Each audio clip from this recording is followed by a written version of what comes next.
आपकी नीयत पर शक हो रहा है। चुनाव आयोग अपना काम कर रहा है, लेकिन फिर भी सवाल आपसे पूछे जा रहे हैं। अब पूजा जी रीजन क्या है? देखिए, देश तो संविधान से चलेगा।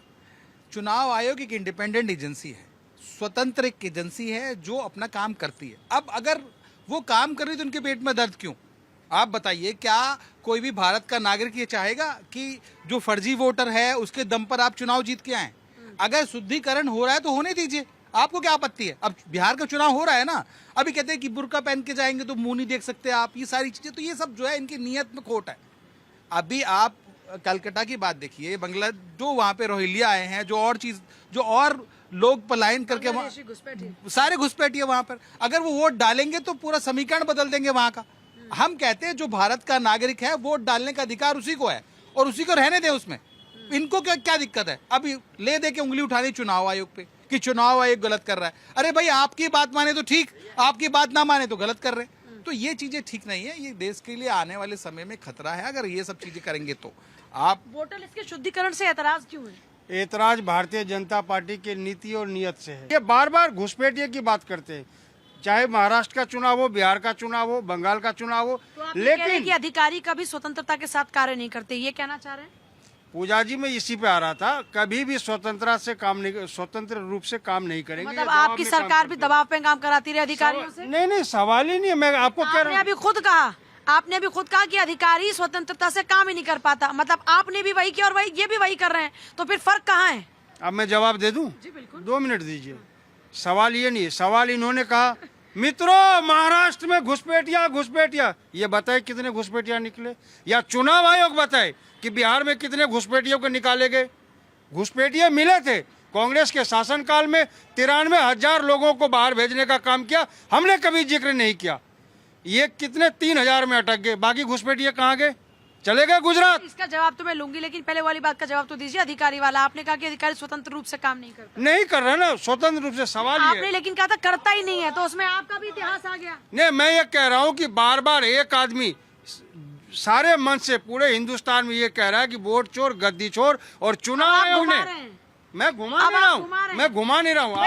ये जवाब नहीं दे पा रहे, लेकिन आप इनके सवाल का इनके पास सटीक, देखिए रीजन क्या है, जब आपके पास किसी चीज का कहाँ है वो आंकड़ा? चुनाव आयोग जो कह रहा था कि शुद्धिकरण, तो शुद्धिकरण के तहत में कितने लोगों को बाहर किया? अरे भाई, बाहर करना एक अलग बात है। देखिए सुनिए, बाहर करना एक दूसरी बात, पर लेकिन कौन वोट डालेगा, कौन वोट नहीं। अरे भाई मुन्ना भाई आप इतने देश में, हमारे देश में बाहर के लोग हैं और आप शुद्धिकरण की बात करते हो, तो मलबा कितना निकला? अब जवाब दो। निकालने में टाइम, अभी देखिए ना आप, अभी वोट शुद्धिकरण की बात हम लोग कर रहे हैं। जब अभी बिहार में 60 लाख वोट छटे ना वहां पर वोट, अभी आप ही देखिए, अभी 370-380 लोग ऐसे जो चिन्हित किए गए जो बिल्कुल बाहर से थे।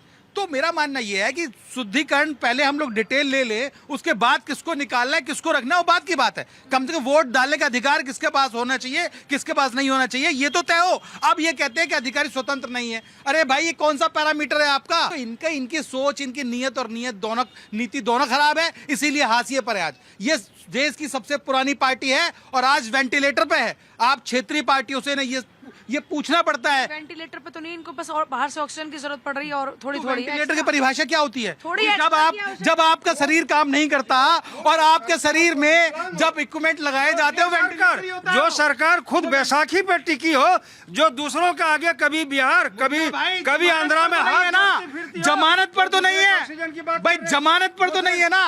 ठीक है, जमानत पे है तो क्यों है? सरकार आपकी है, आप जेल में डालो, लेकिन तथ्य कुछ। अरे भाई, जेल में कानून, अगर जेल में डालेंगे तो आप भी कहेंगे ना, देखियो विपक्ष को जेल में डाल दिया। अरे भाई, ये देश कानून 13 के चुनाव में घोटालों की बात हो रही थी, जीजा जी दामाद की बात हो रही थी, कितने लोगों को जेल में डाला? जीजा जी और दामाद जी पर तो केस अभी भी चल रहा है, पूछताछ। मैं कह रहा हूँ केस क्यों चल रहा है? अगर वो दोषी है उसे आप जेल में डालिए ना, देश की जनता देखे प्रक्रिया को और तेज। अरे पूजा जी, ये देश संविधान से चलेगा, कानून का सिस्टम है, कानूनी प्रक्रिया। अगर जब एसआईआर पे सवाल तो पूछेंगे ना सर, एसआईआर कितना लाभदायक होगा देश के लोकतंत्र के लिए? देखिए, एसआईआर जो है ये भारत के संविधान में ऑलरेडी प्रदत्त है, और जो इलेक्शन कमीशन ऑफ इंडिया है उसको भारत का संविधान के तहत ही उसका चयन होता है, और वो एक संवैधानिक पोस्ट है।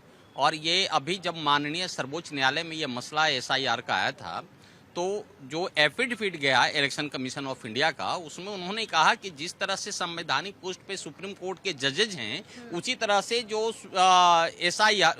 इलेक्शन कमीशन चुनाव आयोग में भी जितने भी मेंबर हैं वो संवैधानिक पोस्ट में हैं, और ये संवैधानिक तहत ही एसआईआर में जो प्रोविजन है वो किया जा रहा है। और इस पे देखिए माननीय सर्वोच्च न्यायालय में इतना डिबेट हुआ, इतना आर्गुमेंट हुआ, लेकिन उन्होंने इसको कंफर्म किया और बोला कि नहीं, एसआईआर उनका राइट है और ये कराना चाहिए, ये देश हित के लिए है, ये देश, और यही है। आज देखिए इसका एक तरह से है, एसआईआर है क्या, फिल्टरेशन है, क्योंकि कई लोग मरते हैं, कई लोग जो है उसको वोटर लिस्ट में बनता है। जो मेन पर्पस है इलेक्शन कमीशन का कि ना तो सही आदमी छूटना चाहिए और जो गलत आदमी है ना जुटना चाहिए, ये इसका मेन थीम है। और एसआईआर उसी का फिल्टरेशन करता है, एक तरह से टाइटरेशन करता है। तो यहाँ पर कोई गलत नहीं हो रहा है। और आप देखिएगा अभी जो हो रहा है, पिछले देखिए आज़ादी के पहले, मतलब आज के पहले करीब 9 बार हो चुका है एसआईआर, ये नहीं है कि पहली बार हुआ है। लास्ट जो रिवीजन जो हुआ था 2003 में हुआ था। 2003 के पहले उतनी ट्रांसपेरेंसी नहीं थी, लोग अपना वोटर लिस्ट में आज केवल इलेक्शन कमीशन में नहीं, ओवरऑल यदि आप देखिएगा, जैसे आप देखिए कि जो जनता के हित में पैसा जा रहा है या कहीं पर भी जा रहा है, तो ये सरकार ने इस तरह का व्यवस्था किया है कि जिसमें ट्रांसपेरेंसी है। आप बैठे बैठे दिल्ली में बैठ करके अपने डिस्ट्रिक्ट में या जो भी जो है आपका गांव है वहां के देख सकते हैं कि वहां कितना पैसा गया, क्या फंड कर रहा है, आपका जो है डीएम क्या कर रहा है, ये है। पहले क्या होता था कि लोग जो है इतनी इलेक्ट्रॉनिक्स था नहीं, तो लोग जैसे मर्जी होता था लूटा था। इवन तो देखिए कि सरकार ने इसके पहले जो राजीव गांधी थे उन्होंने तो माना था कि जो हम पैसा भेजते हैं 100 रुपया में, उसमें केवल 15 रुपया जनता के पास पहुंचता है, निश्चित रूप से 85 रुपया लोग डकार रहे हैं। तो जो लोग पहले चोरी का काम करते थे वो आज जो है उसको नहीं कर सकते हैं, और ओवरऑल ट्रांसपेरेंसी हुआ। और यही वजह जो आज ये वोट चोर की बात कर रहे हैं, कोई ये पता ही नहीं है कि आखिर चोरी किसका हुआ, भाई किसका वोट का चोरी हुआ है। आज यदि चोरी है तो एफआईआर करो ना, ऐसे ही बस चोरी हो गया, वोट चोर, गद्दी चोर, पता नहीं किसकी चोरी, किसी का हुआ नहीं। अरे भाई वोट किसका है वो हमारे बिहार में कहावत है, हाथ कंगन को आरसी किया, पढ़े लिखे को फारसी किया।